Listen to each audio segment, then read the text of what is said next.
Welcome to Joy News today. We're coming to you live from our studios in Kokomlemle. We are taking you live to Parliament, where the Finance Minister, Ken Ofori-Atta, is before the House to give account of COVID-19 expenditure. 19 pandemic statement. The Ministry, Mr. Speaker, allocates resources for various expenditures by the various bodies. The distinction between allocations for expenditure and actual expenditures incurred must be made. The two are not the same. And the Auditor General at the end of every year is required to complement the efforts of Parliament by auditing and reporting on the public accounts of Ghana to parliamentarians according to Article 187(2). The Auditor General must submit this report of audit to Parliament, drawing attention to any irregularities in the accounts audited in line. Mr. Speaker, in the governance architecture, Parliament is the body charged with the oversight responsibility to track and trace the usage of allocated resources. Resources are allocated to various ministries, departments, and agencies, the other arms of government, as well as the constitutional bodies, and also some state enterprises among others. The Ministry of Finance has a responsibility to do the allocation of resources of the state, and that's expressed in the budget statement presented to the House from time to time. After the allocations have been made, the various committees track these allocations to ensure that the nation has value for money. The ministry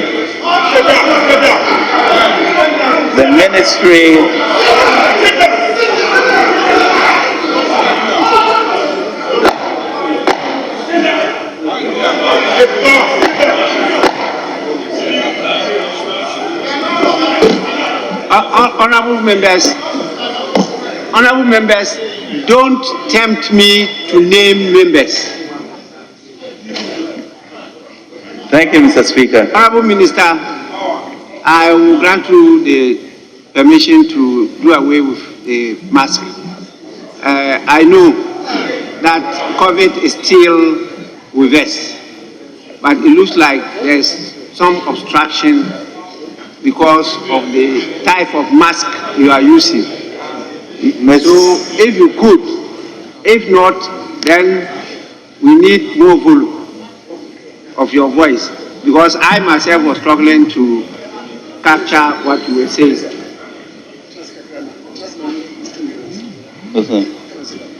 What? Yes, no, you can go on. You are finished.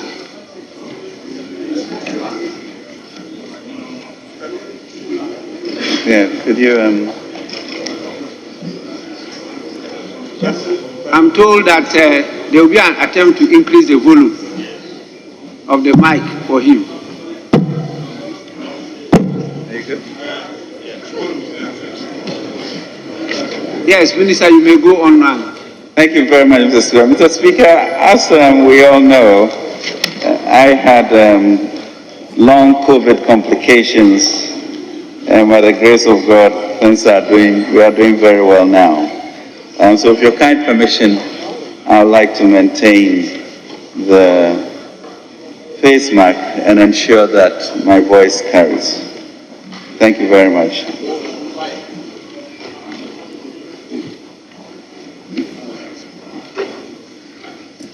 Mr. Speaker, so the ministry, as midwife, as we call ourselves, will always be in readiness to work with any parliamentary committee. Mr. Speaker,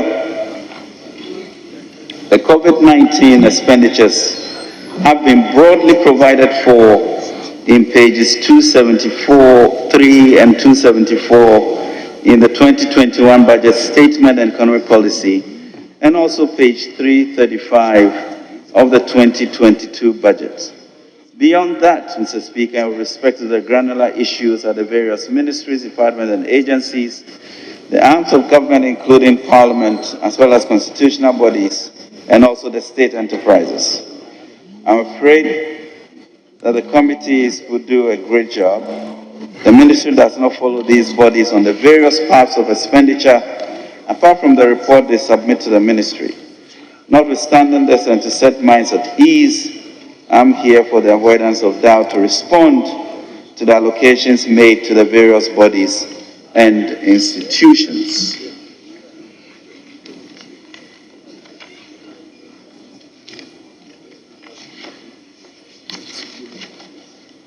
Mr. Speaker, on 11th March 2020, the World Health Organization declared COVID-19 as a pandemic.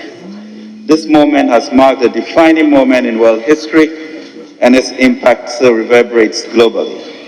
Mr. Speaker, here in Ghana, we recorded our first 2 cases on 12 March 2020. His Excellency President Nana Addo Dankwa Akufo-Addo immediately put together a task force which spearheaded the development of a bold, comprehensive, and decisive strategy to ensure that we are not overwhelmed by the pandemic. In line with this strategy, the impact of the COVID-19 pandemic on the economy of Ghana was assessed and measures designed to address its immediate impact. However, the impact of the pandemic was even more severe than anticipated, both globally and domestically. It has upended and exposed the weaknesses in critical structures and systems in education, health, economic life, and communities. The pandemic triggered a sharp and heavy disruption in global supply chains as lockdowns and restrictions led to reductions in demand and production levels. Mr. Speaker, this has required us to undertake major fiscal measures beyond what we programmed prior to the pandemic to finance the additional expenditure such as support to households, engagement of additional health personnel, deployment of security personnel at our borders to enforce the COVID-19 protocols, as well as the procurement of personal protective equipment. Government has had to adopt major fiscal measures to accommodate the increased expenditures and the shortfalls in revenue. Though our response was bold, decisive, and compassionate, it has also been costly. Mr. Speaker, you may recall that on 30th March 2020, I made a statement to Parliament on the economic impact of the COVID-19 pandemic on the economy of Ghana, following which the implementation of the Coronavirus Alleviation Program commenced. Furthermore, during the presentation of the 2020 mid-year fiscal policy, I indicated that a supplementary request included a program funding of 19.3 billion from various funding sources to support the budget both directly and indirectly. On the expenditure side, an amount of 11.16 billion was programmed for COVID-19 related expenses, detailed attached as Appendix 1. The difference of 8.14 billion was programmed to provide for shortfalls in revenue. Mr. Speaker, in 2021, the budget programmed the total amount of 4.6 billion for COVID-19 related expenses, detailed attached as Appendix 2. It is worth noting that the Ministry of Finance mobilized the needed financial resources whilst the various COVID-19 interventions and related expenses were implemented by the relevant sector ministries and agencies. Mr. Speaker, to mitigate the impact of the pandemic on businesses and households, ensure that economic activities recover and minimize job losses, government mobilized 18.19 billion out of the program 19.3 billion in 2020 from various funding sources as shown in Table 1 to support the budget.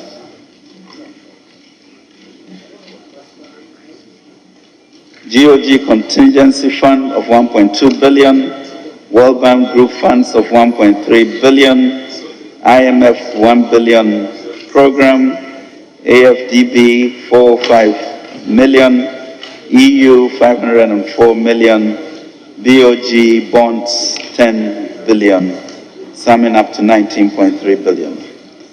Mr. Speaker, government program funding of 1,203,715,085 cedis to finance the Coronavirus Alleviation Program. This program focused on achieving 5 key objectives: limit and stop the importation of the virus, contain its spread, provide adequate care for the sick, limit the impact of the virus on social and economic life, and inspire the expansion of our domestic capability and deepen our self-reliance. The Ministry of Health also led the preparation and implementation of the Emergency Preparedness and Response Plan, which was financed with funds from the World Bank. An amount of $230 million was secured from various facilities under the World Bank to support the implementation of COVID-19 Emergency Preparedness and Response Plan. The funding facilities included the fast-track COVID-19 facility, $35 million. This financing is Ghana's share of the World Bank's $4 billion fast-track COVID-19 facility that was announced in March 2020 to enable countries to deal with the pandemic. GARID SEC $65 million. This amount was drawn from the existing World Bank-funded Greater Accra Resilient and Integrated Development Project by activating the contingency response component of the project. An additional financing of $130 million in November 2020 to strengthen and scale up the gains of the EPRP.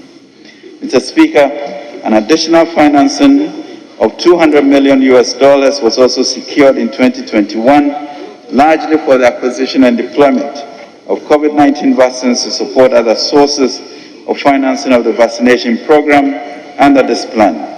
The plan sought to achieve the following. Strengthen coordination of the overall preparedness activities.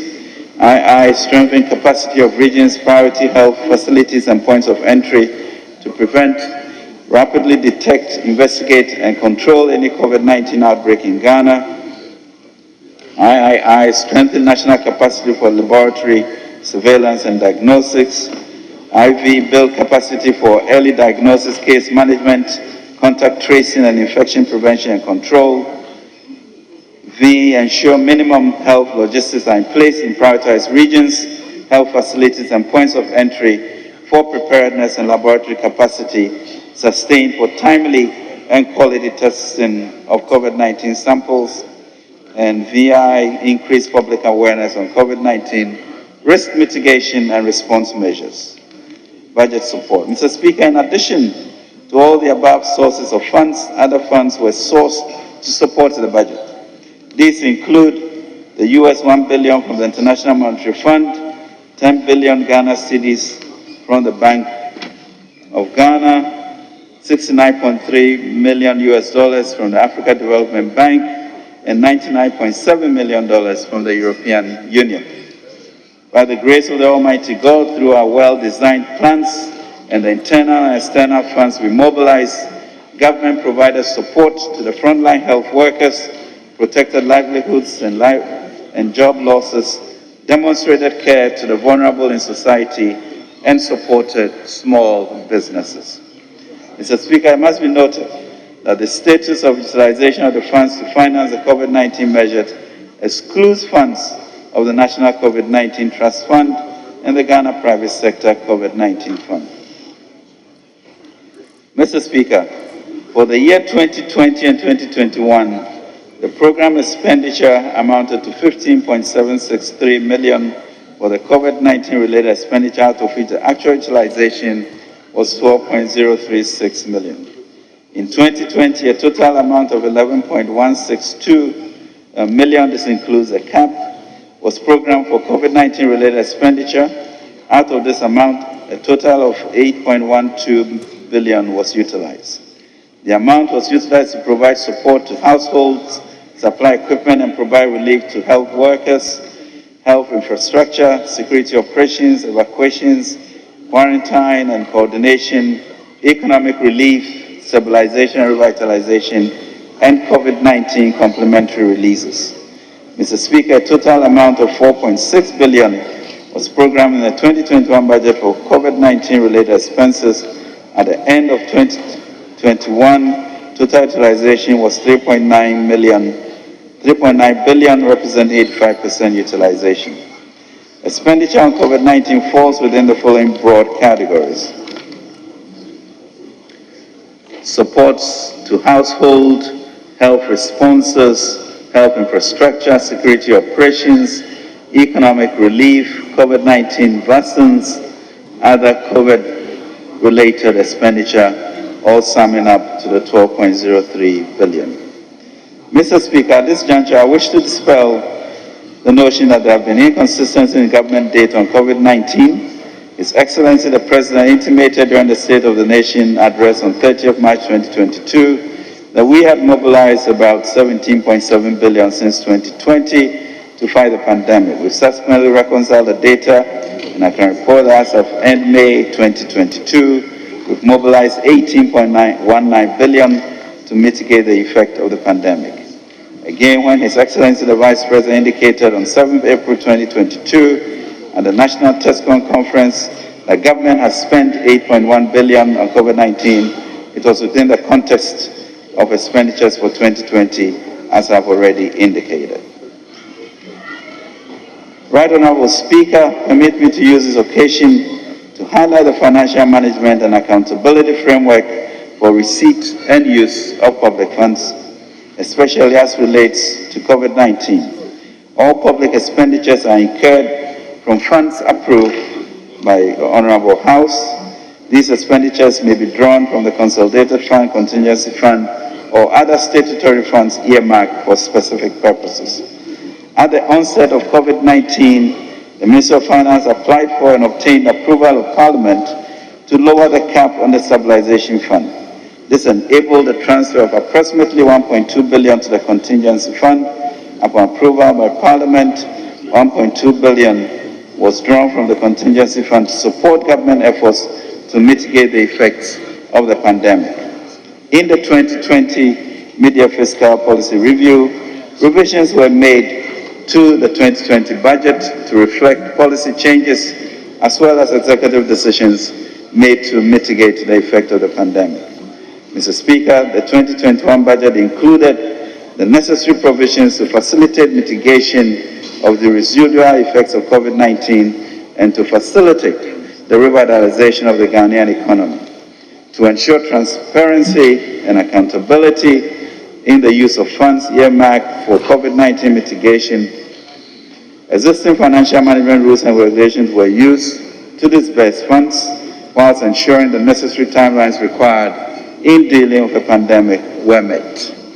Mr. Speaker, in line with our financial management rules and regulations, all covered entities keep records and subject themselves to internal audit on a continuous basis, as well as external annual audits by the Supreme Audit Institution of Ghana, the Audit Service. Mr. Speaker, in the 2020 mid-year review and supplementary estimates, I presented a comprehensive update on the impact of the COVID-19 pandemic and the measures government have put in place to contain it. Furthermore, in the 2021 budget, government presented to this august House the budget statement and economic policy, including a detailed breakdown and justification for the COVID-19 expenditure, including a statement showing the sources of funds and expenditure on COVID-19, and this was duly approved by the House. Again, in November 2021, when I presented the 2022 budget, I provided further updates and schedules on COVID-19 expenditure. Mr. Speaker, I now proceed to provide additional details on the COVID-19 expenditure that I have listed. Support to households. Mr. Speaker, total amount programmed for the initiatives under the support to households in 2020 was 1.718 billion, out of which amount utilized was 1.55 billion.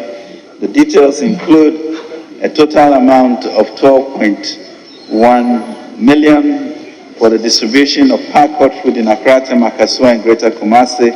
This includes the cost of transportation of packed food in some suburbs of Greater Kumasi by NADMO. The expenditure for the provision of hot meals during the lockdown served about 2.7 million persons for the period of the lockdown at a unit cost of 4 cedis 32 pesos.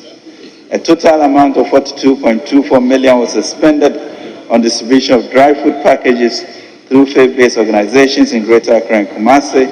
A total of about 470,000 persons received these food packages. As part of the support to households, Mr. Speaker, governments through the Ministry of Water and Sanitation and its agency, Ghana Water Company Limited, provided free water, which initially lasted for the period April to September 2020. Following executive directive, this was extended to December 2020 for Lifeline consumers. The distribution was also carried out by the Community Water and Sanitation Agency and other smallholder water supply organizations. An amount of 556 million was budgeted in 2020 for this program, out of which 456 million was utilized. In 2021, a total allocation of 200 million Ghana cedis was made for the provision of free water and electricity for Lifeline consumers, out of which 143 million was utilized.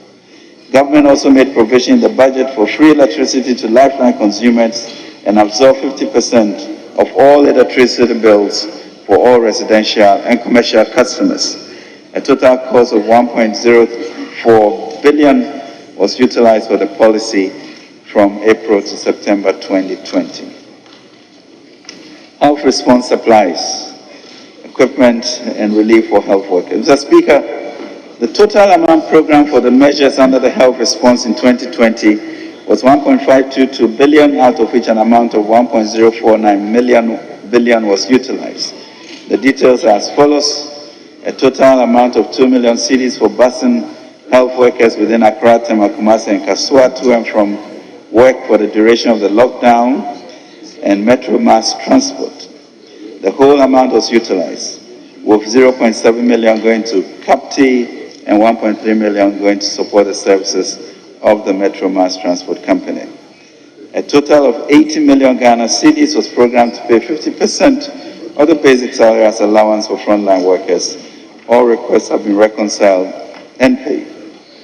Total 1.44 billion was programmed for the provision of PPEs, testing kits, and medical equipment, as well as to undertake community engagements. Other expenditure includes communication, quarantine, and treatment for COVID-19. An amount of 1.01 billion was utilized. Health infrastructure. Mr. Speaker, in the wake of the pandemic, government took a bold decision to provide health infrastructure in the districts and regions that did not have a district or regional hospital. In all 111 district, regional, and mental hospitals, Agenda 111 were programmed for construction. A total of 600 million Ghana cedis was released to begin the construction across the country in 2020. In the 2021 budget, an amount of 779 million was programmed for the continuation of Agenda 111 projects. Out of this, an amount of 763.92 million has been released. Mr. Speaker, government programmed a total amount of 1.2 billion for security operations, evacuation of Ghanaians stranded abroad, and coordination of MMDA sanitation and disinfection exercises.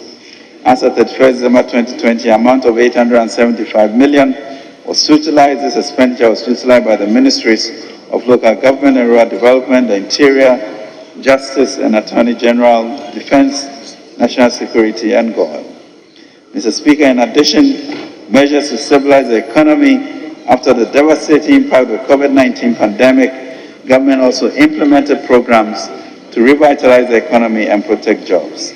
These include the Coronavirus Alleviation Program Business Support Scheme, CAPBUZ, by the NBSSI, now the Ghana Enterprise Agency, which provided soft loans to 302,000 small and medium-scale businesses across the country to mitigate the economic impact of the pandemic and protect jobs.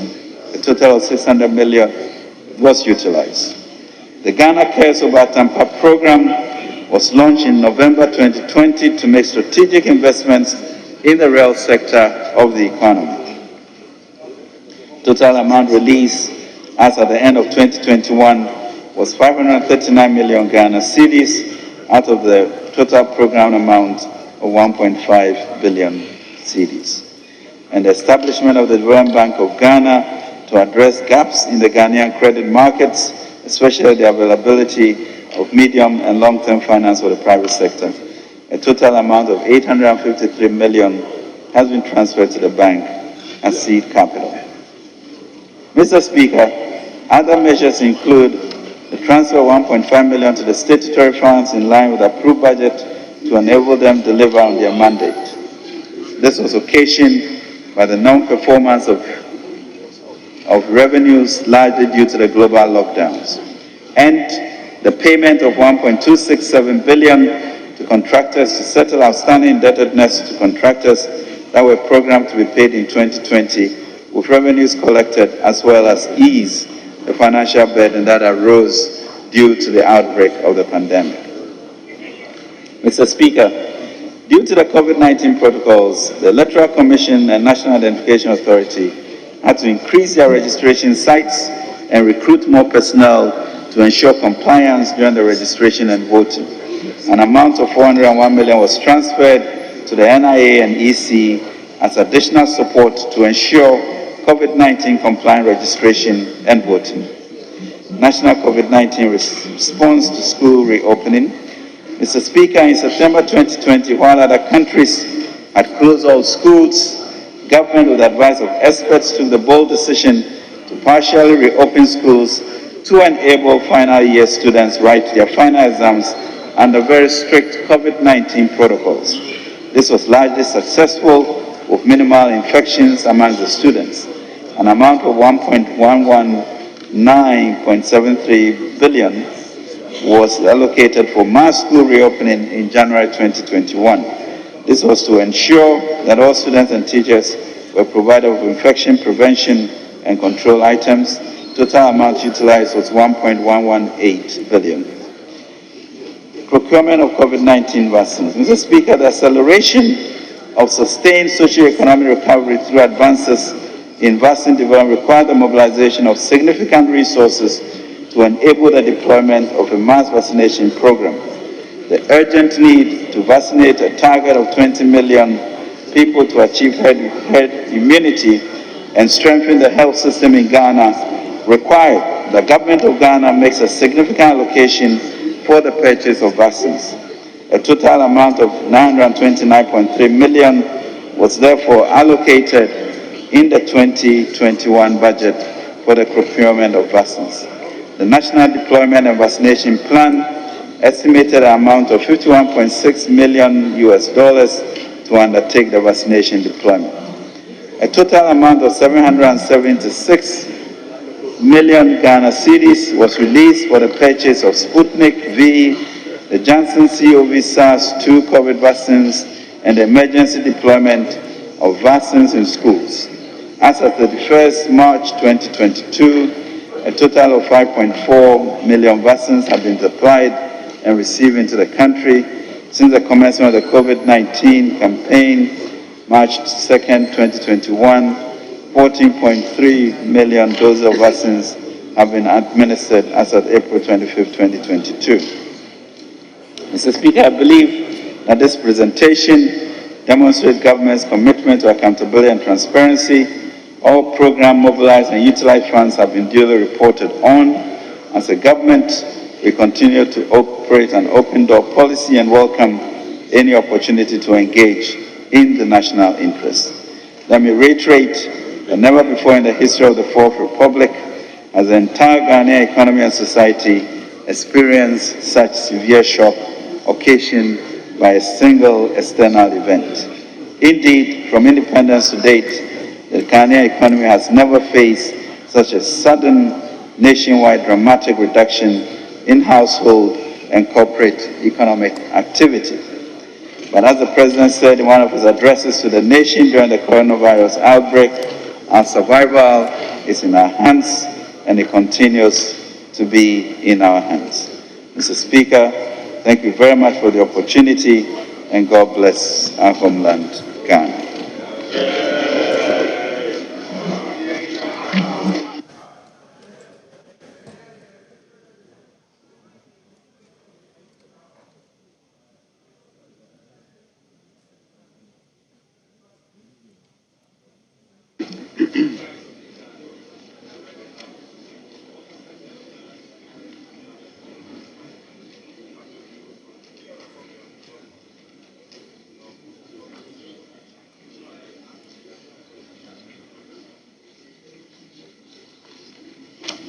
Honorable members, you've heard the Minister for Finance. I just want to remind you of Order 70 again, and we will permit comments to be made by members. I have the guide from leaders that the intention is for me to recognize 3 members from each side of the divide plus 1. 1 being a member from each side of the leadership of the House. The left side have submitted the 4 names. I'm waiting on the right side to submit their 4 names. And so whilst I wait on the right side, I will start by giving the left the first shot in terms of comments to the statement made by the Minister of Finance.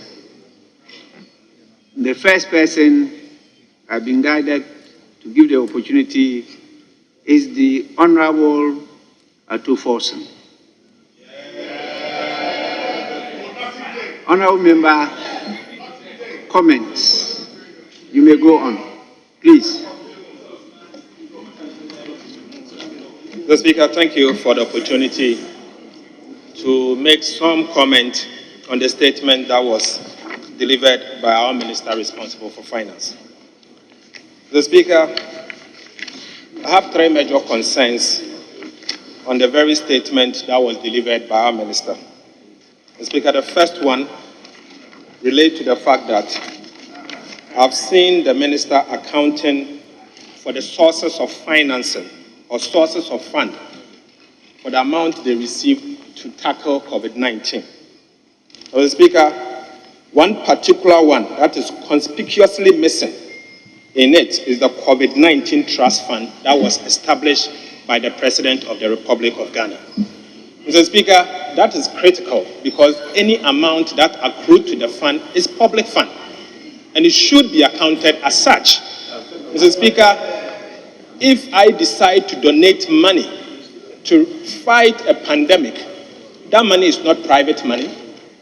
That money was received by state actor, and it should be accounted for as such.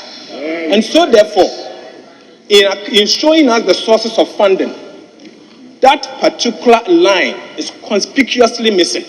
And I urge the Minister to come again on that one because we need to get some accountability on that one. So, Speaker, that's the first point. So, Speaker, it does not matter.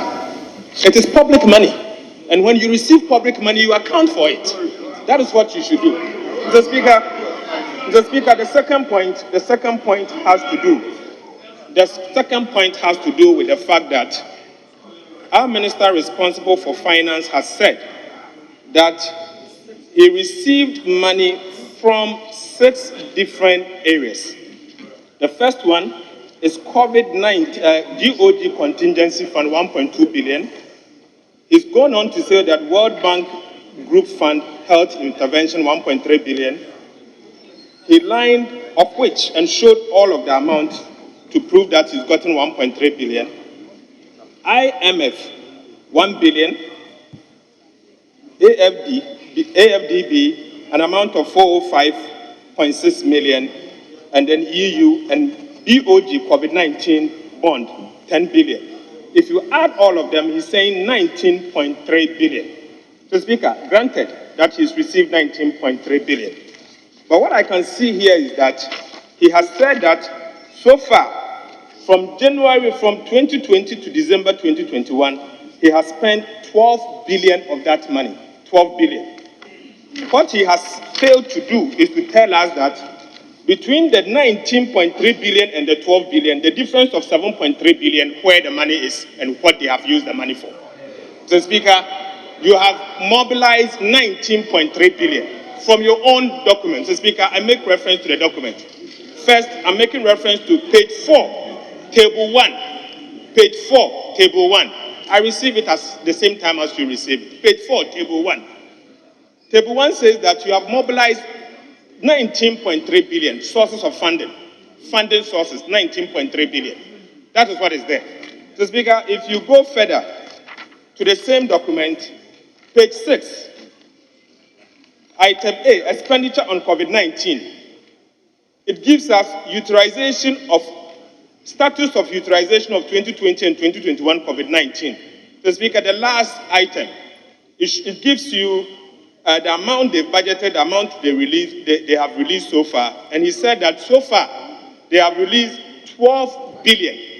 So my argument is that if you've mobilized 19 billion and you've spent 12 billion, at least give us an indication. You received IMF 1 billion. You are telling us that you raised a bond of 10 billion. You're also telling us that you had some sources from World Bank. You've given us the numbers, but you have spent 12 billion. Give us an idea where the rest of the money is. The bond that you received, the IMF money that you received, where is the rest of that money? So, Speaker, I think it's a legitimate question. It is a legitimate question, and that is my second point. So, Speaker, Mr. Speaker, so the difference here that I am seeing is 7.3 billion Ghana cedis unaccounted for, and I want to find out where is that money. It's legitimate. So, Speaker, my third point relates to the fact that our minister responsible for finance has given us an indication that he spent 12 billion Ghana cedis so far, 2020 and 2021. The Speaker, my concern has to do with the fact that, yes, he has given us some headline items. He said to us, and it is also in the media review of the year 2021, Government of Ghana's media review. And if you refer to page 101, appendix 4.3 of the media, 4E of the media review, the same thing has been stated here. Mr. Speaker, the minister had said, and let me commend him for the consistency in reporting. Mr. Speaker, page 101 of the media review is also in the same statement, appendix 1 of the media of the document that he's given to us. He said, Mr. Speaker, that they have spent 598 million at the time, from January to June 2021, 598 million, equivalent to $1 billion for the purposes of, $100 million for the purposes of payment for nose masks, hand sanitizers, and Veronica bucket. Mr. Speaker, my concern is, yes, you spend 598 million for nose masks, hand sanitizers, and Veronica bucket for the reopening of schools. But at what cost? We need the fine details, expenditure returns of that. We will need expenditure returns. So, Speaker, you went on in your own document. You said that you paid 36 million for the design of Agenda 111. For who? 36 million. For what purpose? Design of Agenda 111. So, Speaker, in the same document, he went on to say, page 100 of the media review, again stated here, and that's what I'm saying, I commend you for the consistency. So, Speaker, he says here that Agenda 111, January to December 2020, provision of health infrastructure, Agenda 111, district and regional hospital, 600 million Ghana cedis. Mr. Speaker, my question is, you spent 600 million for Ghana cedis for Agenda 111. Noble idea. But have they used the money? And at what time? I know the president cut the sword for Agenda 111 in 2021. But this money was spent in 2020. So, Speaker, I think it is fair for me to ask this question. So, Speaker, on that basis, Mr. Speaker, I call on you, Mr. Speaker, to invoke Article 103 of the Constitution. Mr. Speaker, that says the Parliament shall appoint standing committees or any other committee as may be necessary for the effective discharge of its function. So, Speaker, we cannot sit here and say that the Minister of Finance should be the only one accounting for the COVID amount. So, Speaker, the Minister responsible for Finance is only a conduit of releasing the money. But the monies were spent at the various MDAs. And that is why, Mr. Speaker, I call on you, Mr. Speaker, to set up an ad hoc committee so that we can bring the various heads of the MDAs, in particular, in particular that spent the money to account for this in detail. I don't want to call your name.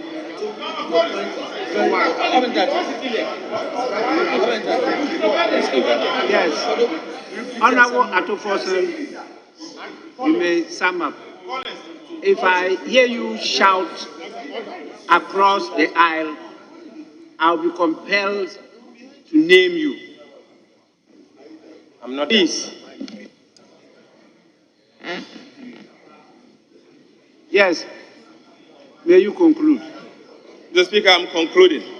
Mr. Speaker, I'm calling on you, Mr. Speaker, to use the powers under the Constitution, Article 101, to set up 103 of the Constitution, to set up an ad hoc committee to particularly get the various covered entities that spent the money to account for it in detail.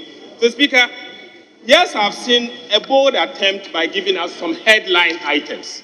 I acknowledge that. But there are gaps.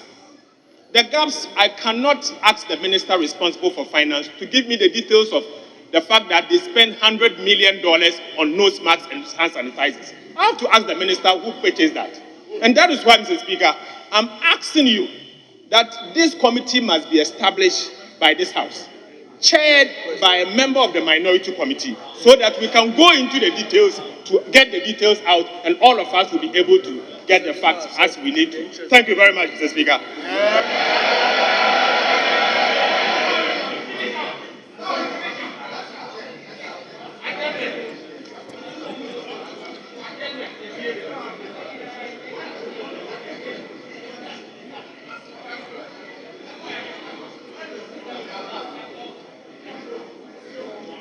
Honorable members, I gave the ranking member for finance ample time because he's a ranking member on the committee for finance. I will apply same to the, I think it's the chairman, vice chairman, who will be speaking for on behalf of the chairman, the same time to also make comments. So chairman, vice chairman for the committee on finance, please, you can do so now. Make your comments now. Thank you very much, Mr. Speaker. Mr. Speaker, I'm very disappointed in my colleague, Honorable Atoforsen. I expected much from him. I expected in-depth analysis of what he's been spewing on the airwaves and blindfolding the minds of the good people of this country that there's been something untoward with regards to the COVID-19 expenditure. He didn't even read the report, Mr. Speaker. Mr. Speaker, let me refer you to paragraph... Honorable Vice Chairman, you are to make comments on the statement made by the minister. You are not to debate. You are to make comments, and in fact, the deputy majority leader emphasized this. So go on with your comments. Thank you very much, Mr. Speaker, for your guidance. Mr. Speaker, let me refer you to paragraph 15 of the statement made by the Honourable Minister of Finance. Mr. Speaker, it must be noted that the status of utilization of the funds to finance the COVID-19 measures excludes funds of the National COVID-19 Trust Fund and the Ghana Private Sector COVID-19 Fund. Mr. Speaker, it must be put on record that my colleague never read the statement and did not advert his mind today. Mr. Speaker. Mr. Speaker, our colleagues have been on the rampage. Our colleagues have been on the rampage trying to foul the atmosphere in this country with regards to the expenditures that the minister has ably presented to the House. Mr. Speaker, a summary of the expenditures are captured on pages 14 and 15 of the statement. Mr. Speaker, in March 2020, 20, when the COVID-19 outbreak occurred. We all were very scared and did not have any clue about this pandemic. It took a responsible government to devise a very deliberate plan to protect us, Mr. Speaker. All the 275 members in this chamber are alive. We all benefited one way or the other from the reliefs that have been presented to this House, Mr. Speaker. Mr. Speaker, to the extent that our spouses were even privileged to come to the hospital or the clinic to get their jabs. Where were we going to get the monies from, Mr. Speaker? How many of us didn't benefit from the free water supply as captured in this report? How many of us didn't benefit from the free electricity? The lifeline consumers, the Minister of Energy is here. Our constituents, how many of you didn't benefit? Mr. Speaker, we are here for accountability. That is why the Minister on pages 14 and 15 has given us an elaborate expenditure plan, which cannot be criticized by your good self. You haven't been able to punch any meaningful hole in the expenditure as provided for by the Minister. We expected much from the minority. You've disappointed the people of this country. You've told them a lot that the government has concealed a lot of expenditures under this COVID-19 relief. To hear your ranking member or our ranking member on finance speak, rather commending a Minister of Finance, I doff my heart for the Minister of Finance for being honest and consistent, as stated by Honorable Atufosi. Mr. Speaker, Agenda 111. The Minister said, and rightly so, that he set aside 600 million for this elaborate program. COVID-19 exposed Ghana's health system to the extent that most districts in this country did not have health facilities. What did a thinking government do? A thinking government decided that, look, let me take advantage of this pandemic and spread health infrastructure across the country. How do I start it? I have to make provision for in the budget. Fortunately for us, our colleagues and ourselves approved the budget and included that money. 700 million cedis was also added, making it 1.3 billion. Projects are ongoing across the districts. We as a country must look for additional funds to ensure that our brothers in Bunkrugu, Okankwe Central, and across the country have access to quality health care. Not my sister from Adan having a beautiful hospital in Adan. We all need Adan Hospital in Impoho. Mr. Speaker, it is heartwarming that this matter is being settled today, once and for all, and that a call for an ad hoc committee is an afterthought. To the extent that the Minister has spent time to give us a detailed expenditure, it is really uncalled for to waste the time of the Ghanaian. At the end of the day, the Auditor General will come back to this country with his report. And that committee is chaired by the Deputy Minority Leader, who is very knowledgeable in that space. Use your intellect to criticize the Auditor General's report and the report from the MMDAs, and we'll come and answer. I thank you very much, Mr. Speaker.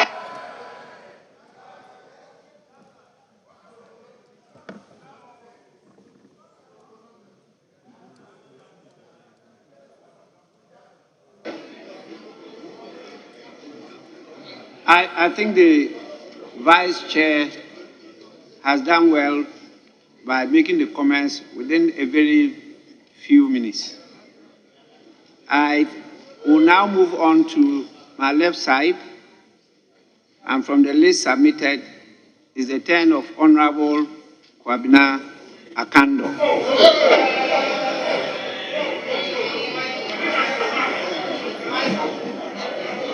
I'm most grateful, Mr. Speaker, for the opportunity to comment on the statement delivered by the Minister responsible for Finance. Mr. Speaker, this statement is the very reason why a bipartisan committee must be constituted to probe the entire expenditure on COVID-19. Mr. Speaker, I will point to few inaccuracies in the statement presented by the Minister responsible for Finance. Mr. Speaker, that must not be entertained on this floor. Mr. Speaker, may I refer you to page 7, paragraph 19. Mr. Speaker, with your permission. Mr. Speaker, at this juncture, I wish to dispel the notion that there have been inconsistencies in government data on COVID-19. Mr. Speaker, His Excellency the President intimated during the State of the Nation address on 30th March 2022 that we had mobilized, Mr. Speaker, the emphasis is mine, about 17.7 billion since 2020. Mr. Speaker, that is not what the President said. Mr. Speaker, may I refer you to the State of the Nation address, and that is on page 5. Page 5. Mr. Speaker, the very first line. In all data from the Ministry of Finance tells us that an amount of 17.7 billion, which is 4.6% of the GDP, has been spent, not mobilized. Mr. Speaker, there's a clear difference between what has been mobilized and what has been spent. Why do you do this to Parliament? Mr. Speaker, between him and the President, who is telling us the truth. Mr. Speaker, again, Mr. Speaker, if you check, Mr. Speaker, if you check the statement that has been given to us, especially table, Mr. Speaker, especially Appendix 1, status of utilization of 2022 COVID-19 budget. Mr. Speaker, this statement tells us, Mr. Speaker, that an amount of 600 million Ghana cedis was released with respect to Agenda 111. As of 2020, Mr. Speaker, as a matter of fact, Agenda 111 was actually commissioned, the sword was cut on the 17th of August 2021. Mr. Speaker, meanwhile, that money was released as far back as 2020, which is clearly captured here. What was that money used for? Mr. Speaker, these are all issues that we demand answers. And Mr. Speaker, knowing very well the rules of contributing or commenting on statements, we cannot use statements to resolve these issues. Mr. Speaker, again, let me refer you to paragraph 28 of the statement. Paragraph 28 says that they spent hot milk and they spent 4.3 Ghana cedis on each person, and they spent on about 2,744 people.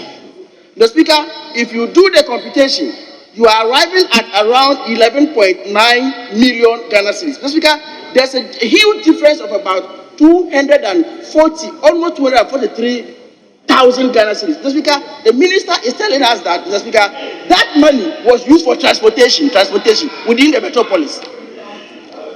Mr. Speaker, I think that we need to know the details of this expenditure. This is actually not enough. And that will give us the opportunity, even if possible, to subpoena other documents to probe further. So, Mr. Speaker, coming by a statement will not help us. And therefore, I support the call that this House constitute a bipartisan committee to look into this matter. Mr. Speaker, I thank you for the opportunity.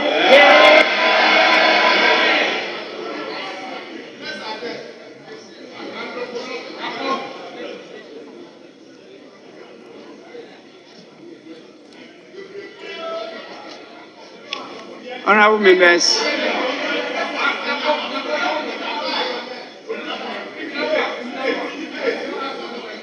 it's now the turn of the Honorable Deputy Minister of Finance, Honorable Abina Osei Asare.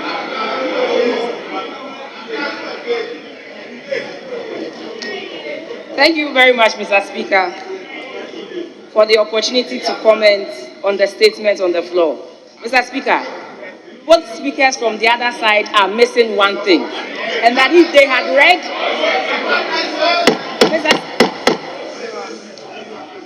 Mr. Speaker, if they had read paragraph 6 of the minister's statement, they would have realized that the minister said, yes, the total inflow for 2020 was 19.3 billion.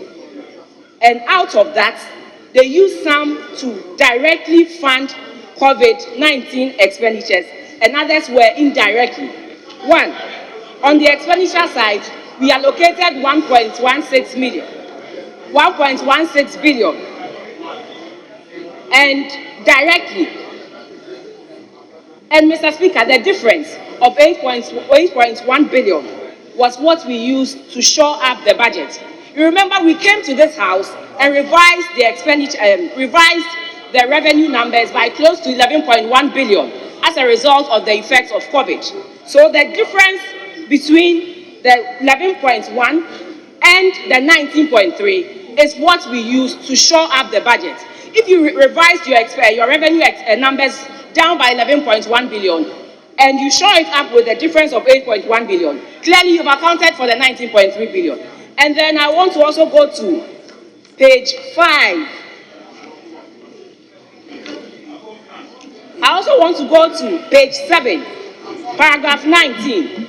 And it was quoted that the president said they had spent 8.1 billion on COVID-19 fund. When you come to page 6, clearly it is correct. You see it here that what we utilized, what we spent, what we utilized is actually 8.1 billion. So clearly, today the minister has put to rest the inconsistencies being said or yes by our minority brothers and sisters. And today it is very clear that we have been consistent. Yes, it was 19.3 billion that came in. We have been able to account for the 19.3 billion. 8.1 billion was used directly for COVID-19 expenditure, and the difference was used to shore after the negative effects of COVID-19 pandemic. And that is why we also put in 4.6 billion, and then we have accounted for the 3.9 billion that we used. Mr. Speaker, with this, I believe that we have brought the matter to rest. Let's admit that you thought we couldn't account for it, and we have now accounted for it. Let's put it to rest and then move on. The Auditor General at the end of the day will also come and account for.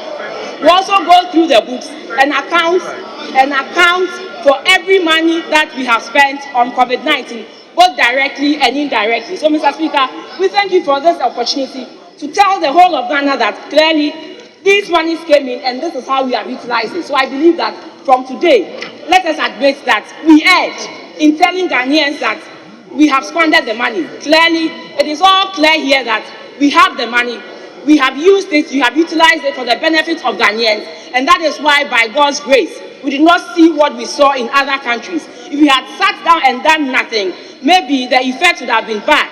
But thanks be to God that He gave us our president in the person of Nana Addo Dankwa Akufo-Addo, and that is how come we are seeing the results we are seeing here. Let's admit it when it's right. When it's right, let us learn to admit it, that it is right. If it is wrong, we understand. But clearly, the way Ghana handled COVID, including its expenditures, is something that everybody can attest to it. Thank you, Mr. Speaker, for the opportunity.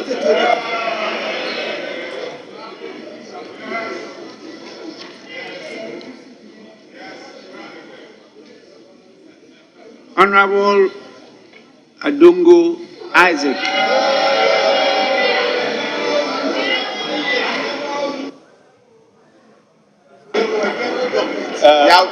Thank you very much, Mr. Speaker.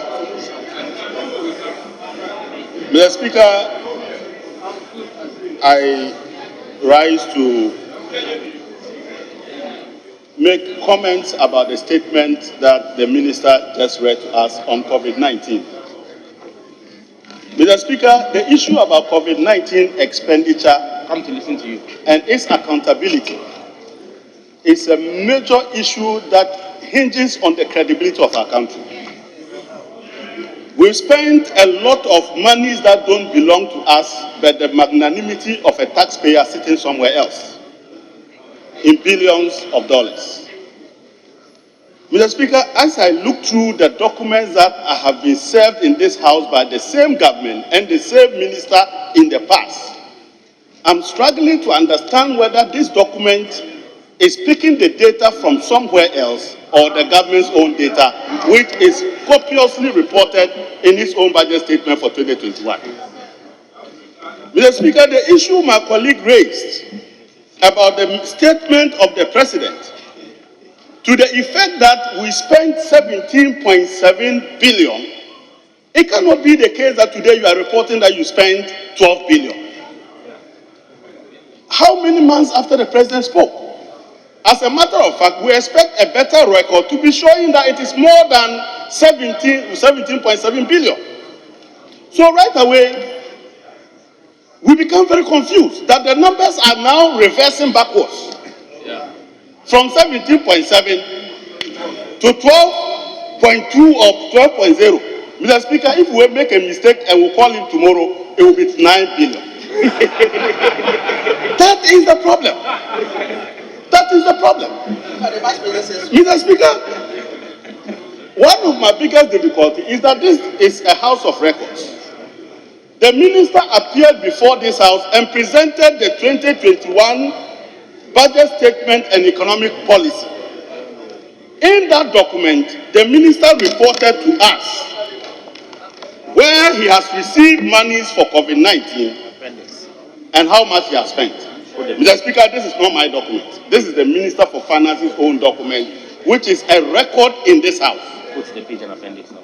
Mr. Speaker, if you go to page 274 of that statement of the budget, particularly under appendix 12B, performance summary of funding sources, Mr. Speaker, all the sources that the minister raised the money, he reported the total at 19.3, which he has rightly reported in this report, except that he provided utilization that he had already done in each of the areas that he has listed. He actually even indicated how much of those utilizations are as a matter of loans to finance the deficit, and how much of it is our own money that doesn't go into the deficit. Mr. Speaker, the minister concluded that all the monies we borrowed that was utilized and not sitting in any bank account ended up at about 16.4 billion. He reported in that same document that when he now adds our own money, which in this case is the money he drew down on our contingency vote or contingency fund, the total amount is 18.1 billion. Mr. Speaker, this doesn't look like 12 billion. In fact, that is 50% underreporting. From the minister's own document before this house, he is unable to speak to the same numbers a year after. That is very serious. Mr. Speaker, if I take the numbers the minister is reporting for 2021, that he spent 3.9, and I add it to the figure he gave me for 2020, Mr. Speaker, I get total expenditure on COVID of 22.1 billion, the minister's own report. Mr. Speaker, the minister is not reporting to us 10 billion Ghana cedis of our own money. Why? Why? In his own report. This is not my report. This is the budget statement of the Minister for Finance. And then quoting scripture. Which is a public record in this house. And that after almost a year, 6 billion has disappeared, 10 billion has disappeared, and it is now a Koshoko 12 billion. Mr. Speaker, we must be very serious with this house. And we must be serious with the international community that gave us our money. Yes. Mr. Speaker, this is an affront to democracy. And I sit here and I can't even trust documents you give to me because I don't know the lifespan of that document. In fact, 2 days later, that document will not be the same. How much more the Bible? Yeah. How can I be relying on this type of data from the same source? Mr. Speaker, it is very, very serious. And Mr. Speaker, I've heard my colleagues try to say that because the Auditor General will bring us a report, we should not probe this. Mr. Speaker, our audit practice and reporting does not provide a room for special audit to be presented on COVID alone. The audit report will be reporting the totality of government finances and public finances. But then we have approved a special expenditure. We have gotten special funding. We are struggling to get to the bottom of that matter. That requires a special activity. Absolutely. And that our current arrangement of audit do not give us the opportunity to get what we want. And what we want is that we want to be sure whether it is 17.7 as reported by the President, whether it is 12 billion as reported by the Finance Minister today, or it is the 22 billion he reported to us last year. Mr. Speaker, this cannot be something that will require the Auditor General to give us an omnibus account. Mr. Speaker, to do justice to the people of Ghana, to reclaim the credibility of the political class in the utilization of our resources, there is an urgent need for Parliament to reclaim its integrity by making sure that we take steps to go to the bottom of these three conflicting numbers that are exposing the reporting of our country. Mr. Speaker, we have heard voice notes, we have heard audios that are going around of certain political candidates claiming that our COVID money was shared to them for elections. Mr. Speaker, this is a very serious indictment on us.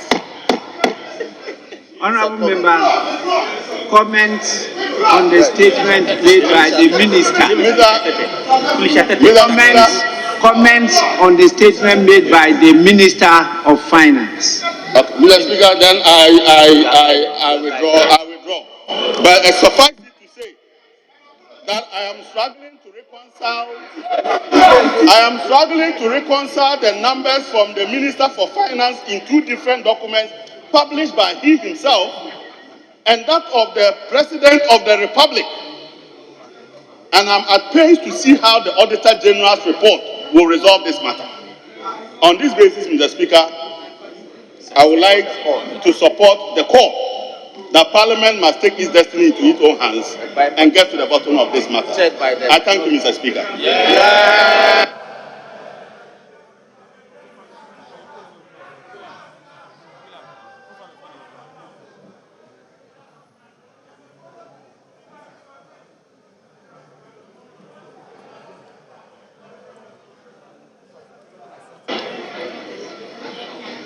Honorable members, we now have to listen to the comments from the Deputy Majority Leader, Honorable Afinyo Markin.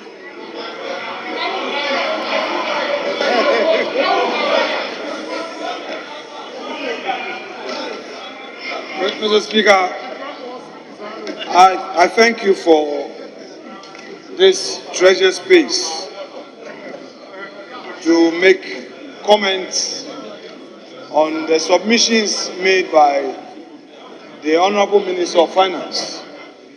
Mr. Speaker, today, history will record that the minority created its own cul-de-sac upon creating so much impression about the COVID expenditure, and when the opportunity came, it entered into its own ditch. Mr. Speaker, I have listened to the comment by my respected colleagues in the minority. Mr. Speaker, so many inconsistencies in the comments coming from one side, whereas the Honorable Atufosin submits that the Honorable Minister of Finance must be commended for his consistency in reporting. His other colleague, Honorable Adongo, is on his own route, saying other things. Mr. Speaker, in my view, the minority as a group should have come with a consistent common ground to advocate a position so that Ghanaians would understand that. Mr. Speaker, I align with the Finance Minister and we are on the same position. Your side is inconsistent, whereas Honorable Atufosin who has been in government before appreciates the fact that there has been consistency and is commending the finance minister. Others are taking the finance minister to the cleaners. These are comments, Mr. Speaker, that posterity is going to judge them on. These are comments that, Mr. Speaker, hands up forever will remember that, Mr. Speaker, Honorable Atufosin, in his comments, Mr. Speaker, Honorable Atufosin, Mr. Speaker, truth results in bravery. Ranking member for finance. And the ranking member on finance has today, after all, Mr. Speaker, after all the attacks. Honorable Deputy Majority Leader. Yes, Mr. Speaker. I definitely defer to you because of your position. But so far, what you read yourself as the standing orders talks about comments on the statement made by the minister. Not statements made or comments made by other members. But I agree with you that in making your comments, you have to refer to earlier comments. But you have not made any comment of your own so far. Mr. Speaker, you are well placed in the east. You are well placed in the east of this chamber to guide. And I take a cue. Mr. Speaker, suffice to state that before my own comment, I must commend him. And Mr. Speaker, if we don't compliment each other in this chamber will collapse. Mr. Speaker, our duty as Democrats in upholding this democracy is to compliment each other. And my respected colleague Atufosin, Mr. Speaker, the ranking member. He has elected to be truthful. He has elected to be truthful today. He has elected to be former deputy finance minister. He has elected to be truthful today. PhD, etc., etc. Today He has elected to be truthful. has subjected himself to facts. Mr. Speaker, having said that, my own comment, Mr. Speaker,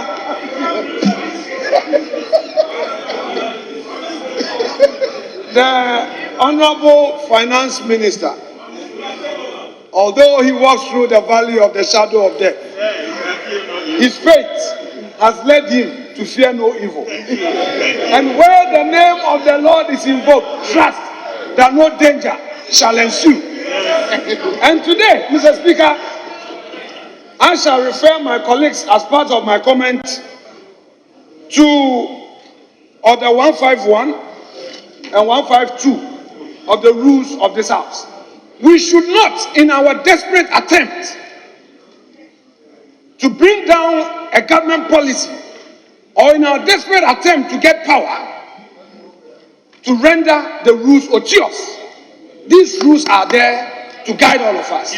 We have committees in Parliament.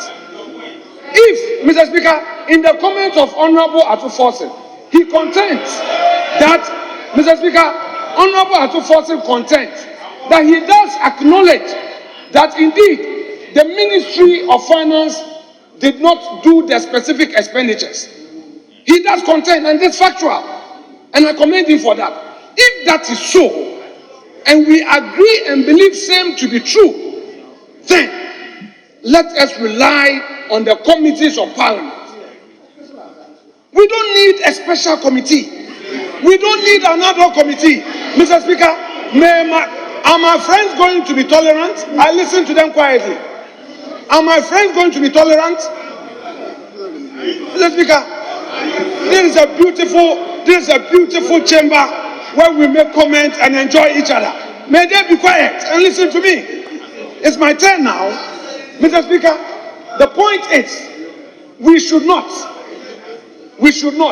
render the rules of this House odious, except when there is an exceptional situation. And so far in their submissions, there hasn't been any comment arguing exceptional circumstance. I believe that if we are dealing with expenditures at the Ministry of Health, the Health Committee has the capacity. In any event, I see this call for a special committee as a rehash, as another approach to reintroduce a motion that was defeated on this House on procedural grounds. Mr. Speaker, there is going to be a constitutional approach in even further dealing with the very concerns they are asking. We have an Auditor General who has a mandate, a constitutional mandate, to deal with expenditures from various ministries, agencies, and departments. So, Mr. Speaker, nothing can be hidden from the people of Ghana. But, Mr. Speaker, because the majority leader is going to round up, I will not go further, except to state for the records that when you are dealing with trust funds, and this one I would want to direct my submission at Honorable Atufosin, he is strongly in his comment. I don't want to say you criticized the finance minister or you thought he failed to account for it, but Mr. Speaker, the law must be clear. I know generally that was your expectation, but it is a fund being managed by its trustees, and he indicated that this is the fact. You are saying public funds, Mr. Speaker. Our laws are clear on what constitutes public funds, and I do not want to at all. You know, we share the same esprit de corps, and I wouldn't want to. When you err, I would want to be magnanimous. When I err, I expect the same thing from you. But, Mr. Speaker, the contention that the Minister of Finance has failed to render an account on that trust fund because it's public funds, Mr. Speaker, with the greatest respect. Mr. Speaker, with the greatest respect. Sometimes we all err. Mr. Speaker, we all err sometimes. But on this occasion, I dare contend that in his comments on that aspect of the submission, as contained in paragraph 14, Honorable Atufosin got it entirely wrong. I hold that view respectfully, that he got it all wrong. The minister stated the fact. The minister did not veer away from the facts.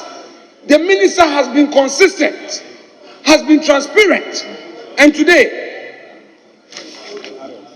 nobody can say that during the lockdown, we didn't serve hot meals. Nobody can say that during the lockdown, Ghanaians did not receive nose masks. Nobody can say that Parliament of Ghana was denied what it needed to protect the 275 of us. Mr. Speaker, by the grace of God, through the intervention of this government, through the proactiveness of the finance minister, none of us lost his life. All 275 of us are intact. All of us are here. We took our job. We were protected. And Mr. Speaker, what more?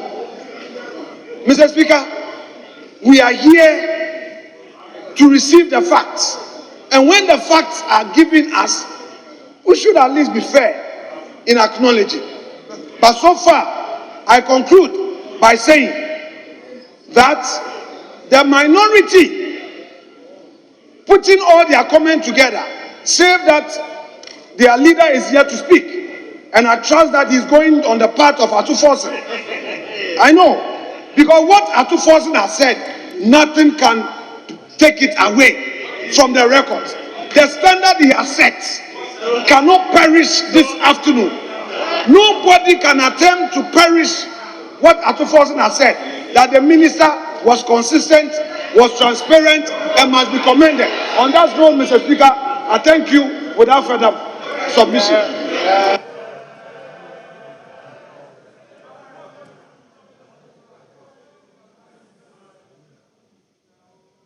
We will now listen to the comments of the Minority Leader, Honorable Haruna Idrisu.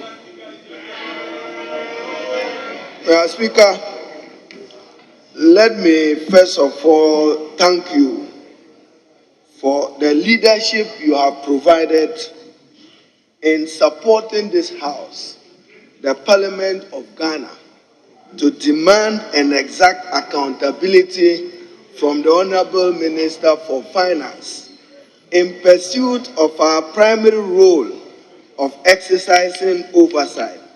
Mr. Speaker, how refreshing that when you go to the preamble of our Constitution, it emphasizes freedom, justice, probity, and accountability.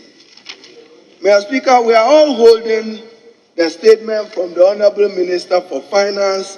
May I, with respect, Mr. Speaker, refer you to page 11, in particular paragraph 34 of the Honorable Minister of Finance statement. He states, and I quote, transfer of 1.5 billion to the statutory funds in line with the approved budget to enable them deliver on their mandate. Mr. Speaker, statutory funds, especially the common fund, is established by Article 252 of the Constitution as revenue-driven. How then can you use a loan for purpose of statutory funds? Since when have borrowing funds become revenue? Borrowing. That you would allocate 1.501 billion to statutory funds from borrowed amounts, when the Constitution requires that a percentage of total revenue, not a percentage of total borrowing, is dedicated to the statutory funds. Mr. Speaker, then in the same page, Mr. Speaker, same page 10, paragraph 33C, this is what the Minister for Finance has to say. The establishment of the Development Bank Ghana to address gaps in the Ghanaian credit market, especially the availability of medium and long-term finance for the private sector. Then, Mr. Speaker, my emphasis, a total of 853 million. Few days ago, the President was reported in the Ghanaian media on this particular matter. Mr. Speaker, same Minister of Finance statement, the amount of money he received from the European Union, which was meant for the purpose of establishing the Development Bank, Mr. Speaker, in the Minister's statement, page 4, I quote, is 504 million. So you have spent 800 million on the establishment of Development Bank, when you are also accounting for the EU only giving you 504 million. Yet the people of Ghana are aware that the Development Bank was established with seed money from the EU money of 853 million. We need the fine detail. Here you are providing for 504 million in your table, table 1, paragraph 9, whilst you are reporting 800 million, a discrepancy of almost 300 million Ghana cedis. And we want to know, even the Development Bank is now established that it's wholly established with statutory funds, even though we take note that this Parliament of Ghana was not given the opportunity to legislate on it, even with our sad experience of over 21 billion being spent on cleansing banks. You only needed Parliament to help you, to guide you in the establishment of new banks. We want reconciliation to it. Mr. Speaker, I'm also holding with me here message on the state of the nation by His Excellency Nana Addo Dankwa Akufo-Addo, presented to this August House Wednesday, 30th May 2022 at Parliament House. And Mr. Speaker, I refer you to page 4, and I quote His Excellency the President. Mr. Speaker, in all, data from the Ministry of Finance tells us that an amount of 17.7 billion or 4.6% of GDP has been spent in containing the pandemic since 2020. President of Ghana, 17.7 billion. Minister of Finance, 12 billion. Who should we believe? Who should we believe? The President or the Minister? 17 billion and 12 billion. Then, Mr. Speaker, who should we believe? Further, Mr. Speaker, the President also had this to say in the same page 4 of the State of the Nation address. It took an unbudgeted 1.9 billion to assure that our children and teaching staff went back to school. Mr. Speaker, President of Ghana, 1.9 billion. May I refer you to the Honorable Minister of Finance statement here, page 11, paragraph 36. The President says 1.9 billion Ghana cedis. Mr. Speaker, the Minister is reporting 1.119 billion. Another discrepancy in page 36, and I read, an amount of 1,119,73 million was allocated for mass school reopening in January 2021. Yet the President says in his State of the Nation 1.9 billion, and you are giving us 1.1 billion. Another unexplained discrepancy. So, Mr. Speaker, for us, a probe and an open public inquiry into COVID expenditure beyond the headline numbers of the Minister of Finance is inevitable and an imperative. We are not looking for headline figures. I spent 12 billion. 12 billion on what?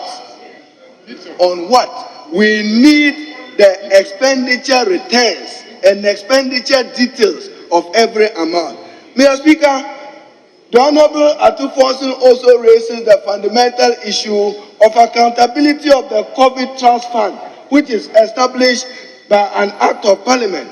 And Mr. Speaker, reason we are asking for accountability, we know that beyond public-spirited individuals who were determined to support the president to save lives, we are not questioning that he needed to save lives, but save lives in the arena of probity and accountability. In that COVID Trust Fund, Mr. Speaker, we are told that the National Health Insurance Authority contributed 250,000, Ghana Stock Exchange 100,000, GMPC 1 million, Ghana Gas 1 million, Senate 500,000. These are all public funds that must be accounted for to the Parliament of Ghana. That is what we are demanding. So, Mr. Speaker, this is what makes the case for a public investigation, a public inquiry, whether it's ad hoc committee, it's a finance committee, it's a committee. We want an open public hearing on how COVID expenditure was done in the name of this republic. So, Mr. Speaker, I only can be commending you. Then I conclude, Mr. Speaker. And in concluding, for the record, Mr. Speaker, let's refer to program resources, Minister's Word, page 4. He provides in table 1. And Mr. Speaker, in table 1, he gives us where he got the resources from. Again, conspicuously missing in these resources, Mr. Speaker, in page 4. And I have the Hansard for 14th October 2020.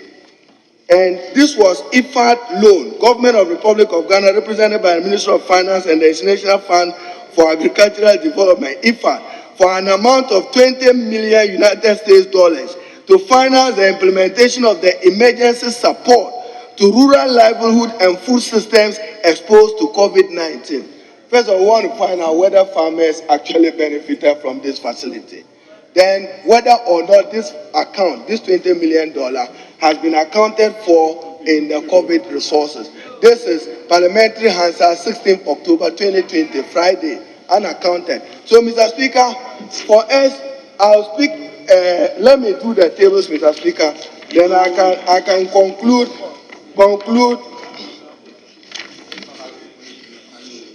Mr. Speaker, page 4. The minister accounts for 19.3 billion 600 as program support received.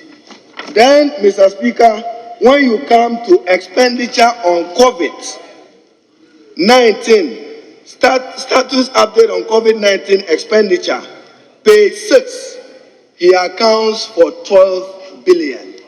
Then the president accounts for 17.7 billion. So the Hausa people will say, couldn't Yabachi. Couldn't to wit Where is the missing money? 17.7 billion against 12 billion, against 19 billion, against 12 billion. Where is the money? So this makes our case compelling for a probe and an investigation. Mr. Speaker, so once again, I should thank you for enabling this House to exercise true oversight. This is what the Ghanaian people expect you and this parliament to do, to hold ministers accountable, to protect the public purse by demanding accountability of COVID-related expenditure. The president says 17.7 billion. The minister says 12 billion. Yet he received 19 billion.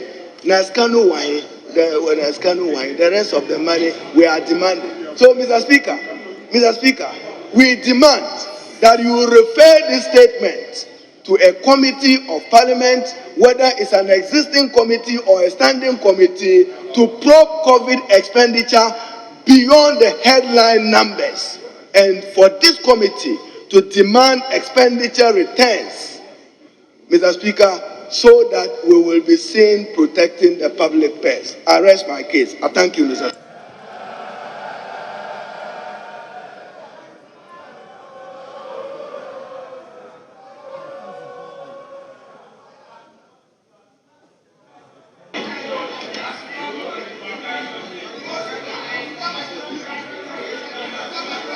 Honorable members, the last comment will be made by the majority leader and then leader of government business. Honorable Oseiche Mensah Bonsu.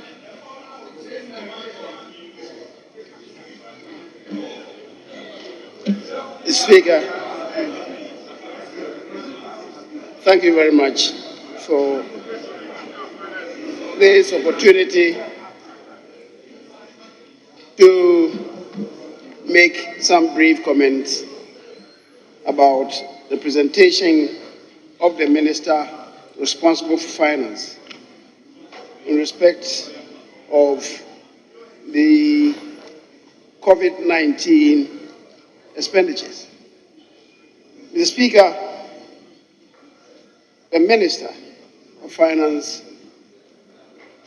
has been summoned to this House to make a statement on COVID-19 expenditures for 2020 and 2021.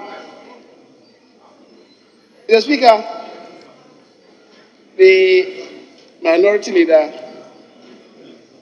has reminded us that what we are doing is part of our oversight responsibilities. And I agree entirely with him that we need to position Parliament to be able to inquire into expenditures, a way of providing oversight to enable this country to know whether or not we have value for money in the expenditures that we incur. Mr. Speaker, the minority leader has quoted the preamble of the Constitution to us, which emphasizes probity and accountability. And probity and accountability we must ensure within the strictures of the law. Mr. Speaker, it cannot just be populism. It must be done within the strictures of the law. Mr. Speaker, the Minister of Finance allocates resources for various expenditures by the various bodies, ministries, departments, agencies, the other arms of government, including even Parliament, the judiciary, constitutional creatures. He makes allocations for expenditures to these bodies. Mr. Speaker, it is not for the Ministry of Finance to follow them on the path of their expenditures. That indeed is reserved to us in Parliament, the various committees, to do that. So when you summon the Minister of Parliament to come and make a statement on expenditures, given to the various bodies, as I said, including Parliament, in my considered opinion, is a bit misplaced. That we can say so because Parliament was given resources to deal with COVID. So Parliament itself did that. Have we submitted any expenditures to the minister for him to respond to Parliament? So you see what you are doing. It's completely misplaced.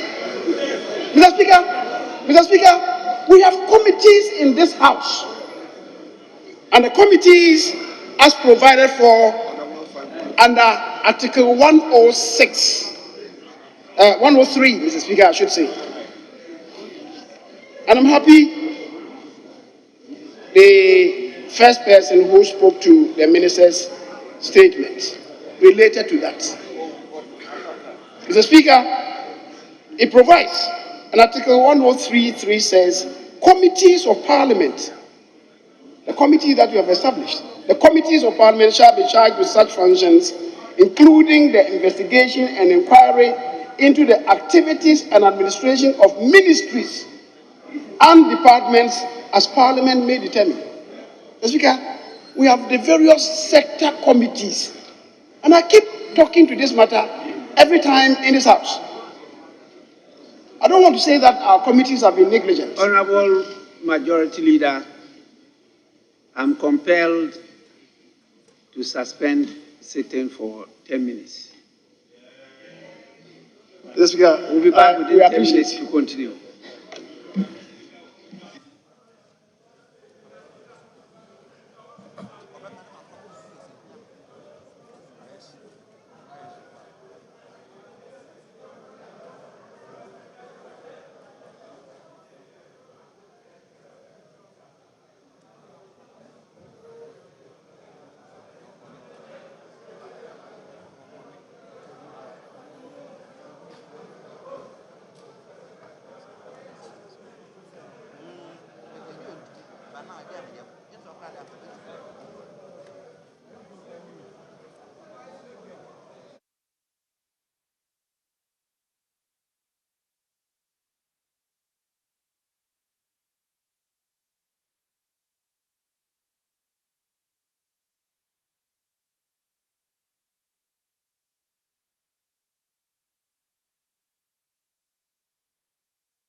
You heard reactions from Parliament after the Finance Minister, Ken Ofori-Atta, delivered gave an account of the COVID-19 expenditure. He made some critical comments that really caught the eye of the minority side, and they've been criticizing that. First, he spoke about the fact that government mobilized money from 6 different sources. He said that between 2020 and 2021, 12 billion Ghana cedis was utilized out of the 19.3 billion cedis that was mobilized for COVID-19. Now, he says 1.7 billion was programmed to support households in 2020, out of which 1.5 billion was utilized. He also spoke about 1.4 billion that was used in catering for free electricity for households from April 2020. Now, he talked about 600 million cedis that was utilized in putting in place measures to stabilize the economy and to provide support for 302,000 small-scale and medium enterprises. The minister went on to talk about 1.118 million for all activities leading to reopening of schools. This is one thing that really got the minority, and you heard Ato Forson criticizing him on that. Now, he talked about 776 million cedis that was released for the purchase of 5.4 million Sputnik V and Johnson & Johnson vaccines for the vaccination of a targeted population of 20 million.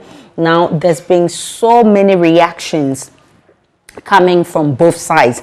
You heard there Ato Forsen, who is minority spokesperson for finance, who says that the COVID-19 trust fund was not which was established was not accounted for by the minister. He's also calling for an account of the difference of 7.3 billion Ghana cedis, because the minister said 12 billion cedis was spent out of the 19.3 billion cedis. He's asking for the balance to be accounted for. Now he's calling for an ad hoc committee to be set by Parliament to investigate the details of the expenditure provided by the minister. He's invoking Article 103, urging Parliament to set up that ad hoc committee to investigate the expenditure.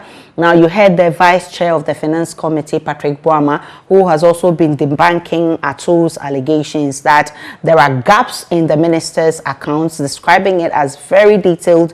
And he also condemned the call for the ad hoc committee to investigate the expenditure presented by the finance minister. You heard the Deputy Finance Minister, Abno Seasari, who also condemned those allegations from the minority, adding that the document presented in the House by the finance minister was detailed.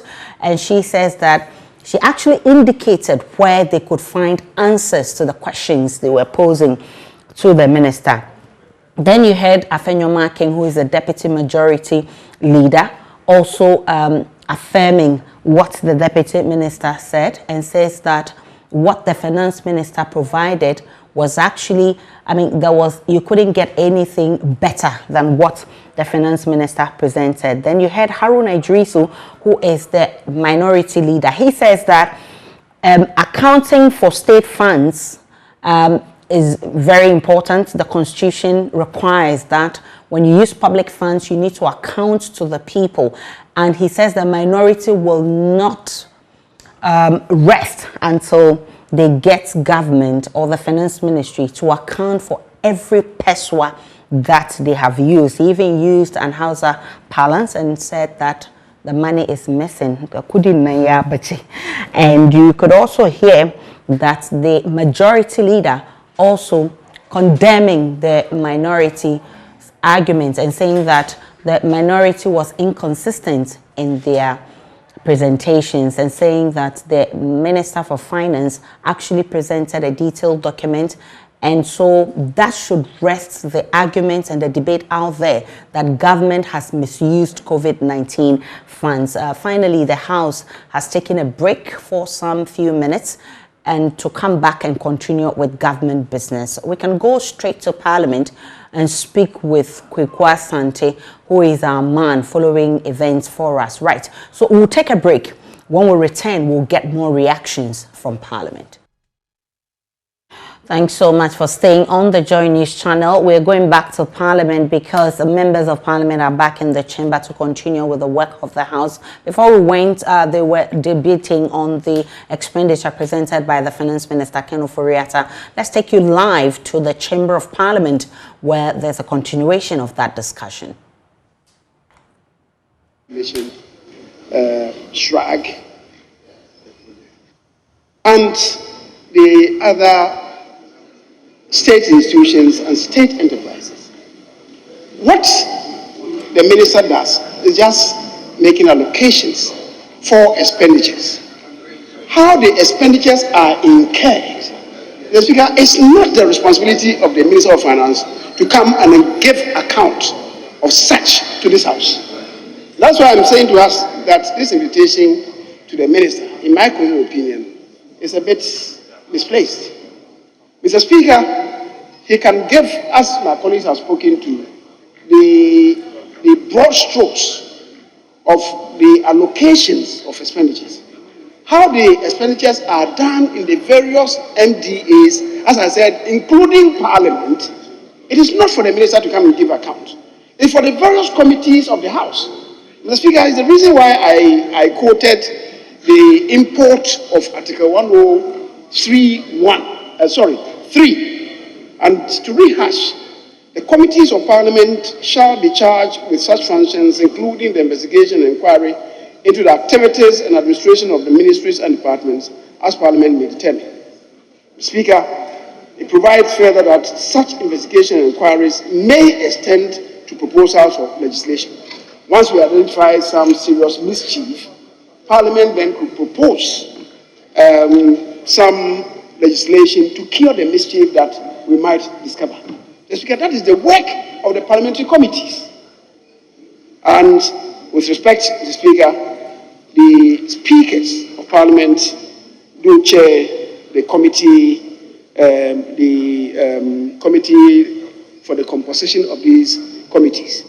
Mr. Speaker, I know some people, for whatever reason, have made it appear that the Minister of Finance deliberately elected not to respond to the invitation of the House in respect of the particular subject matter. Mr. Speaker, I believe the time has come for us to make a clear determination on this matter, whether to allow the ministers or the Minister of State and deputy ministers at the ministry to come and respond to questions or invitations from to the ministry, so that the pile-up of questions would not accumulate as we are seeing today. So today he has about 16 questions, beyond what he has done, about 16 questions to respond to. The Speaker, we met when we first came to Parliament in 1907, Mr. Kwame Pepra as the Minister for Finance. Mr. Kwame Pepra was not coming to this house. The person who was coming to this house was the Honorable, I think, Victor Salome. He was always in the house with us. And the house agreed that Victor should take the place of Mr. Kwame Pepra. On occasions, there were murmurs and people bemoaned that he himself must come here. But we know that the position of the Ministers of Finance, Mr. Speaker, they are in very precarious positions, dealing with so many things at the same time. So perhaps we should come to some determination on this. But having said so, Mr. Speaker, in the governance architecture, Parliament is the body charged with the oversight responsibility to trace and track the usage of allocated resources. Resources are allocated to the various ministries, departments, and agencies, the other arms of government, as I've said, as well as the other constitutional bodies, and also some state enterprises. The Ministry of Finance has the responsibility to do the allocation of resources of state, and that is expressed in the budget statement presented to the House from time to time. After the allocations have been made, it behoves the various committees of the House under Article 103.3 and indeed Part 20 of our standing orders to trace and track these allocations to ensure that the nation has value for money in these allocations. The ministry, as midwife, will always be in readiness to work with any such parliamentary committee if they want additional information. Mr. Speaker, that is how Parliament works.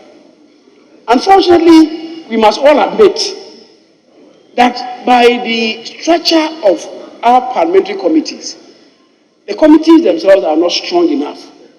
How do we restructure the committees to let them have the strength to perform these oversight responsibilities? That's where Ghana's Parliament is lacking. And indeed, Mr. Speaker, I want to plead that this cannot be counted as one of the numerous sins of the Minister of Finance, if he has any sins. And I believe he has many sins indeed. Mr. Speaker, when Parliament has done its work, indeed with the rolling out of any budget cycle, if for the committees to follow the ministries, the constitutional bodies, the other arms of government, in how they are spending their allocations and report timeously to this House. The committees don't do that. So we are always looking at the Auditor General to fulfill its responsibility once the year ends. That's not supposed to be the architecture of governance. If we want proper probity and accountability as stressed by the minority leader, the Speaker, the committees of Parliament should be made to work. And the Minister of Finance cannot take the place of the committees of Parliament.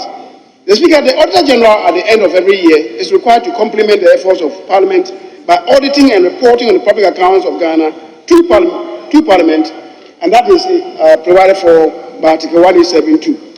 The Auditor General must submit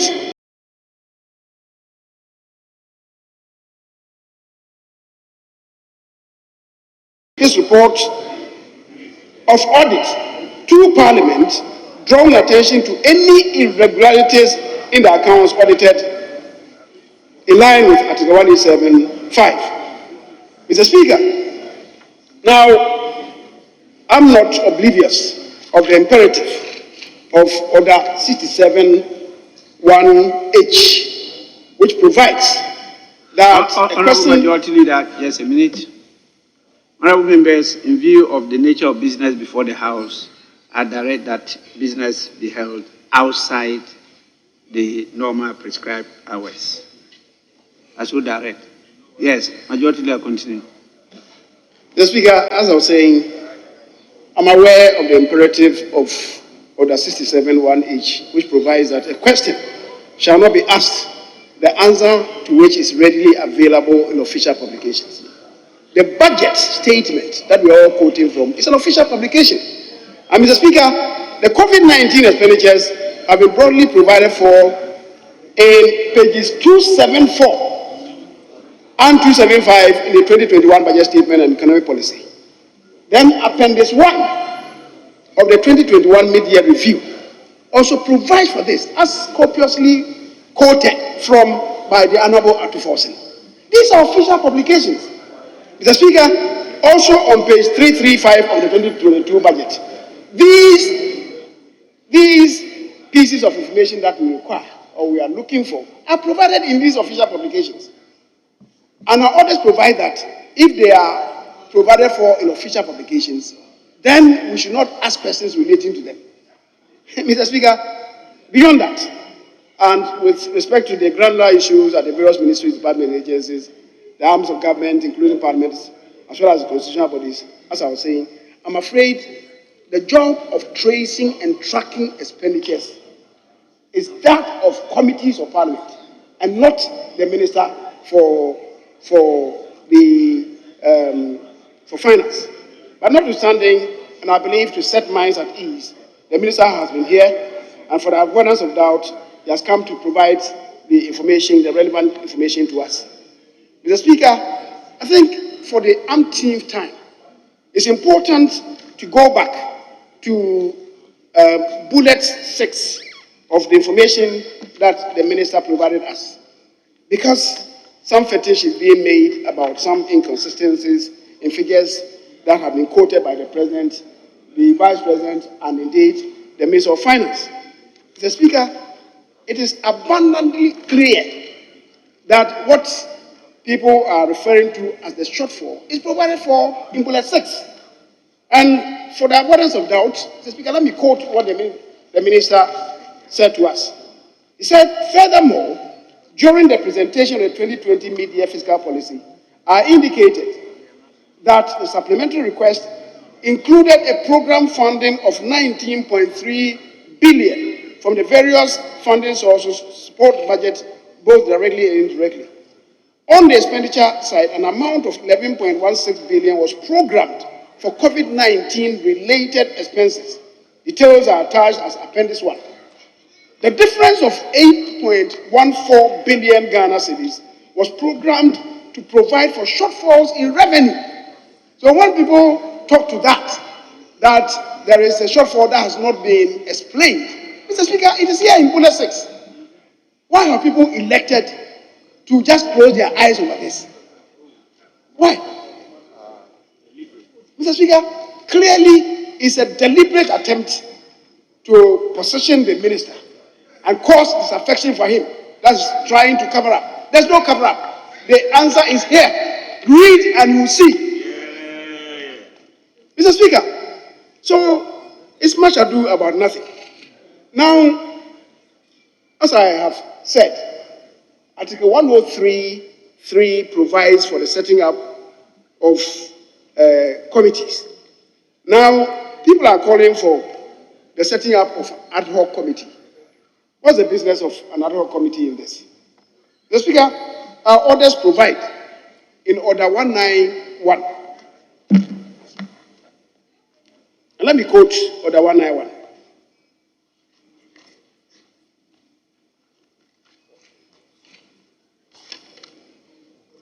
Mr. Speaker, Order 191 provides that the House may at any time by motion appoint a special or ad hoc committee to investigate any matter of public importance, to consider any bill that does not come under the jurisdiction of any of the standing or select committees. Mr. Speaker, as I was saying, these expenditures fall under the various subject matter committees. In particular, health,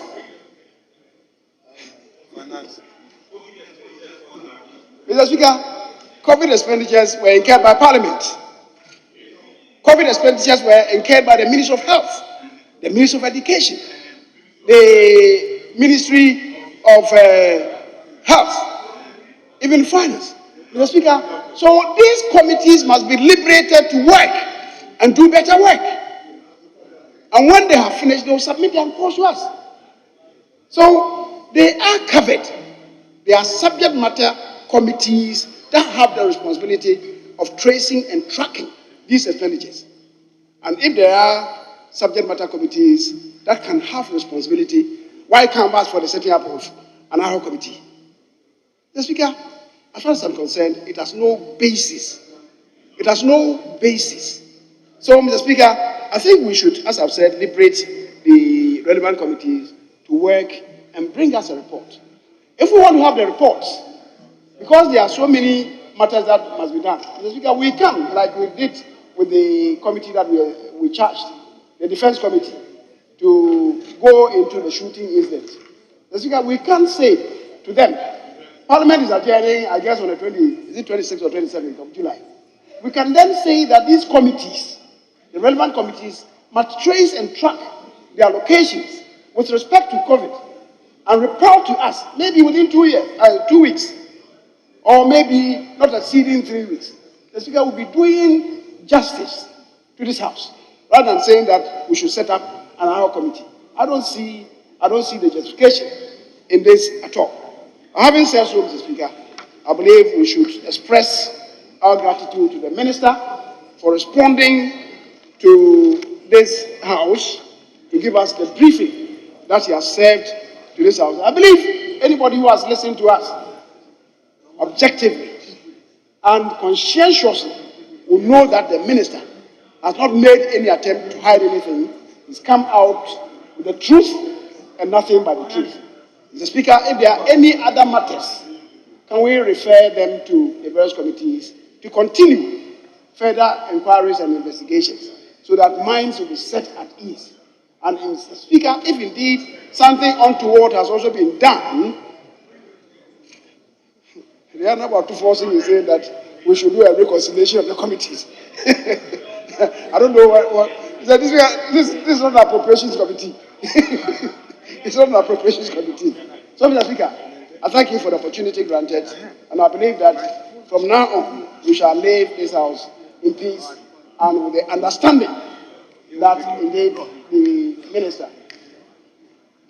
Minister has done justice to the invitation that was extended to him to come and respond to COVID expenditures. Mr. Speaker, I thank you very much for the opportunity.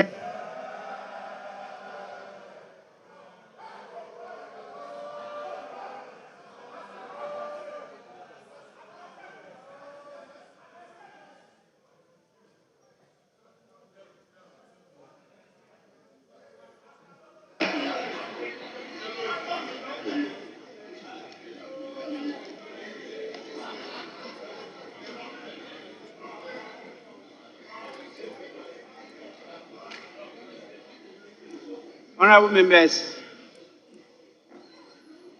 I want to give the Minister the opportunity, if he so desires, to make any comment on what has been said so far. If he feels it's not necessary, I'll give my directives.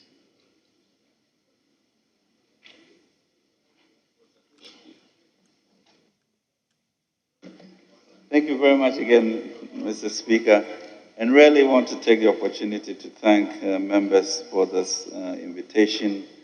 I like the spirited nature of the conversation, and I'm certainly available to support any further questions that people may have outside of this chamber to ensure that there's clarity, because I think in clarifying these things, it also gives confidence to our various partners and also supports the nation to know that the extraordinary measures that the President took, such that, Mr. Speaker, at the end of the day, over 6 million lives were lost in the world globally, accounted to by COVID. Africa had about 253,000, and Ghana, Mr. Speaker, had 1,445, attesting to the fact of what we all did to save lives. Thank you very much, Mr. Speaker. Appreciate it.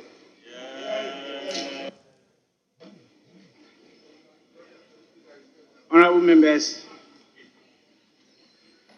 the Minister for Finance responded to the call of the House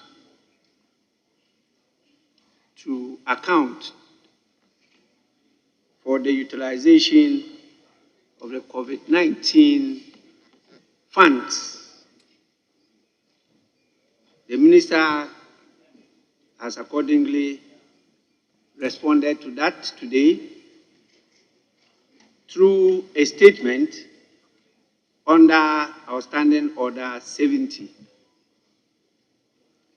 The Standing Order 70 emanates from the article that has been quoted extensively by members, and that is Article 103, particularly Clause 3. Honorable members, I must say that Article 103, Clause 3 is not the same as the function of the Auditor General. There is a difference between investigating and inquiring into activities and administration of ministries and departments and auditing, which is usually conducted by the Auditor General. There is a difference.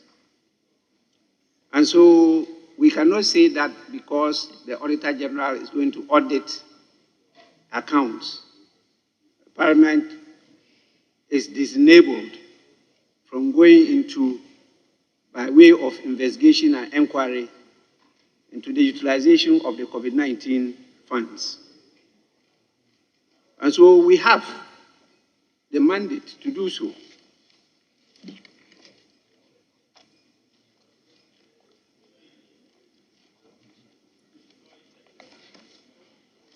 I did request from the table office to be sure of what was communicated to the minister.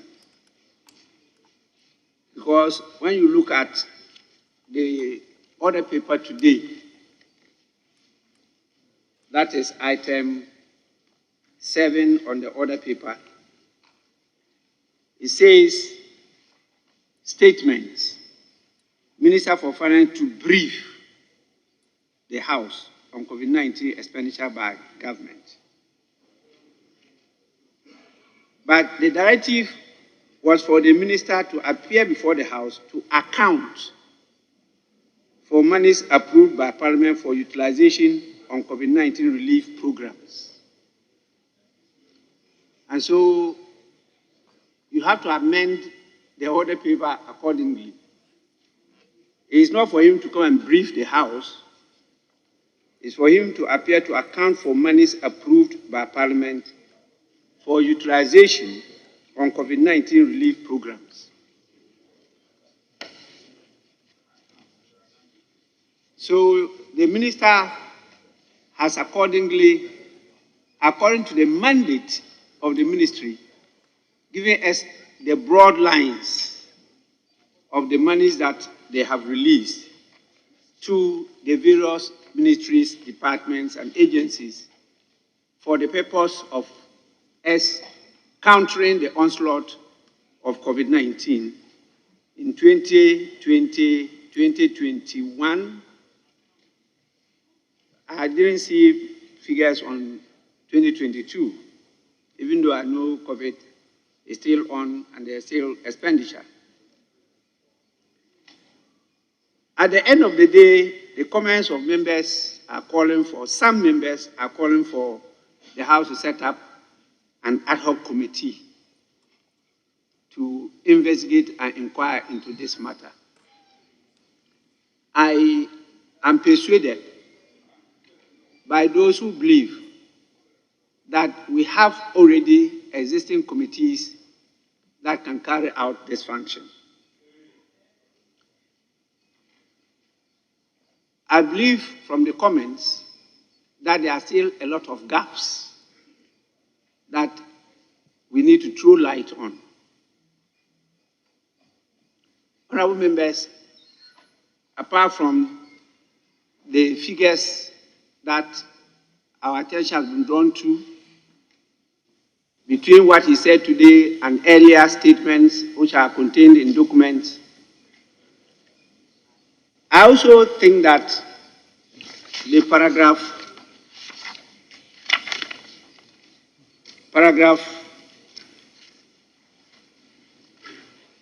15 of the minister's statement, where he said, and I quote, Mr. Speaker, it must be noted that the status of utilization of the funds to finance the COVID-19 measures excludes funds of the National COVID-19 Trust Fund and the Ghana Private Sector COVID-19 Fund, unquote. As from this statement, if you read Article 178, I believe, Article 178 of the Constitution is when the monies become public funds. For the avoidance of doubt, it's good I refer to the article for the edification of all of us.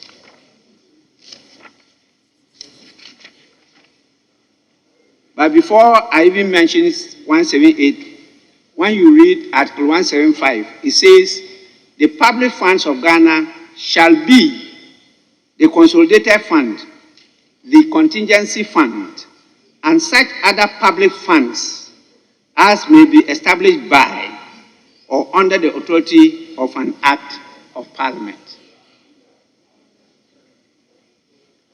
Now, the fund in question falls under the ambit of Article 175 and therefore qualifies to refer to as public fund. That fund, was it paid into the consolidated fund or it was being utilized by the trust?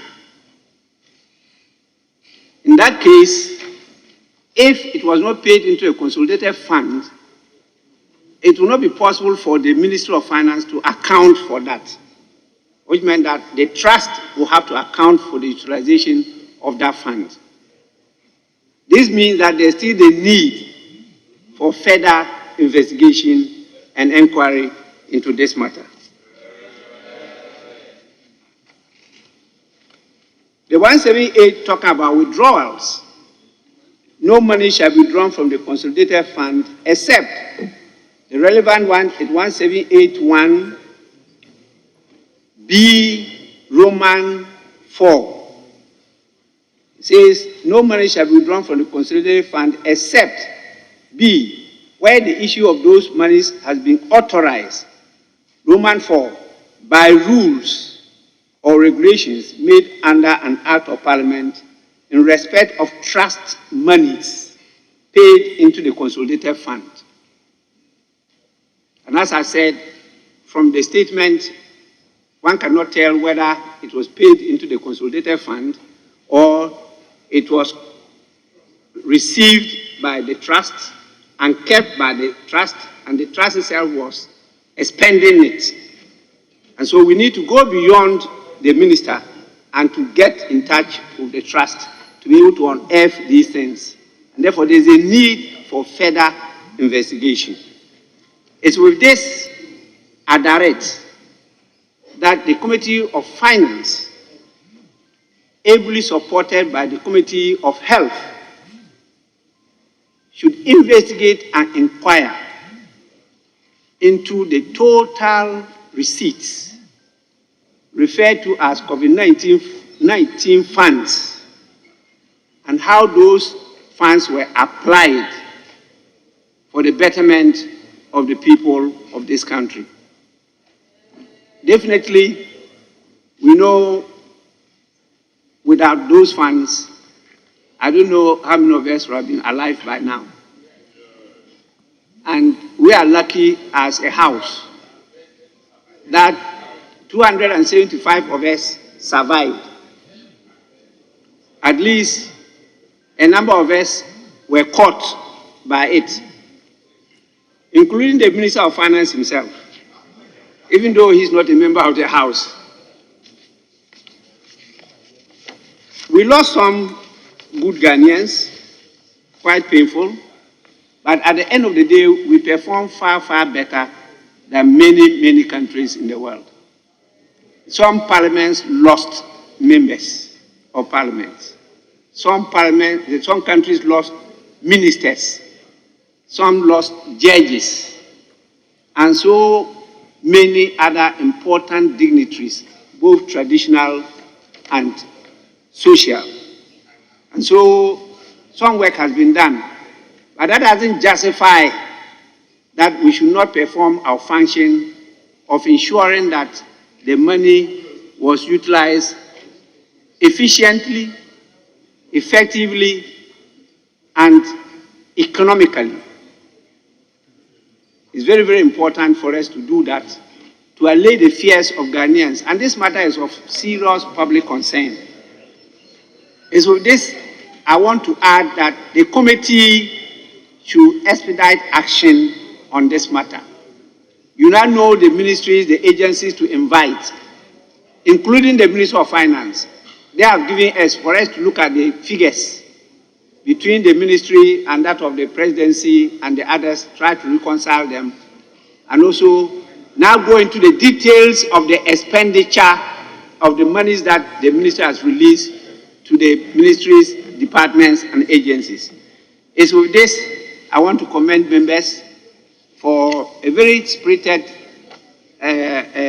conversation, as the minister will refer to it, and also to commend the minister for coming to respond to the call of the House, but to urge him that is in the interest of him, the ministry, and the government, for the people of Ghana to always constantly be informed about their tax monies or revenues generated for and on their behalf.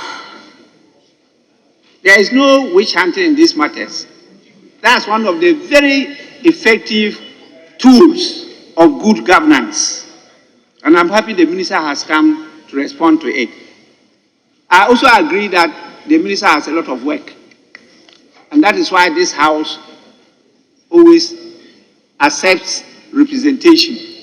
Luckily, the minister has about 3 strong men and 1 strong lady. There's a minister of state and then 3 deputy ministers. Oh, now there are 2. Oh, it's been reduced to 2. Okay.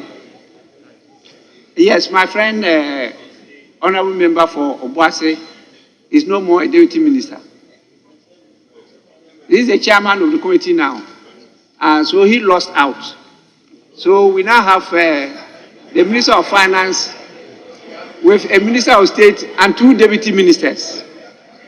And so when, Honorable Minister, you are caught up with other duties, please kindly ensure that you are effectively represented in this House by any of the three. Yes. It's true that I was here when the late Honorable Victor Silumi was virtually the one transacting the business in the House for and on behalf of the Minister of Finance, Honorable Kwame Pepra. He only came on very serious business and not the normal questions and other things, but very serious business like budget and other things. So that is the spirit with which we work, and I want to end here by emphasizing the directive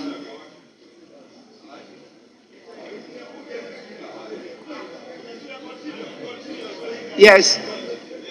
So the directive is for the Committee on Finance, supported by the Committee on Health, to investigate and inquire further into the application and utilization of all the revenues received, referred to as COVID-19 funds, and to report to the House. The timelines, because we are going on recess, and in view of the agenda of the rest of the meeting,